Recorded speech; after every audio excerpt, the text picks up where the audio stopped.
আমি এই হাঁসটা 20 বছর পুষছি। এর জন্য কোনো আমার ঘর করা লাগে না। একে আমার গরু আছে, গরুর সাথে রাখি গোয়ালি, ও থাকে। নিলাম 30 টাকা দিই।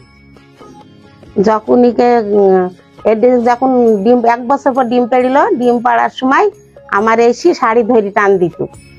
তো 18 বছর ধরে 17 বছর ধরে ডিম পেড়িছে, তো কোনোদিন কোনো জায়গায় ডিম পাড়িনি। আমার কাছে এসে আমার কাপড় ধরে টানলে আমি আমি জায়গা করে দিতাম, সেখানে গিয়ে ডিম পাড়ি।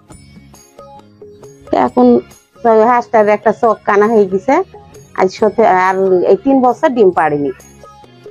তো সবাই বলে জবাই করতে, আমি ওকে জবাই করিনি। 20 বছর ধরে ওকে আমি পুষছি। তো এই যে 3 বছর ডিম পাড়েনি, সবাই আমাকে বলে জবাই করার কথা, তা আমি জবাই করিনি। ওর প্রতি আমার খুব মায়া। ওকে মনে হয় যেন ও একটা আমার একটা ছেলে একটা মেয়ে, ওটাও যেন মনে হয় আমার একটা মেয়ে। একটা মেয়ের মতনই ওর সাথে আমার সম্পর্ক। ও আমার খুব মায়ার জিনিসের মতন থাকে। আমি কেউ জবাই করতে বলে আমি জবাই করিনি ওকে। বয়স 12 বছর। আমার জন্মের আগে হাঁসের বয়স। আমি বুদ্ধিমান হয়ে থেকে দেখি আমার থেকে হাঁসের বয়স বেশি। জানা নাই যে মেহেরপুর জেলায় আজকে এই রাজাহাঁসের বয়স 20 বছর।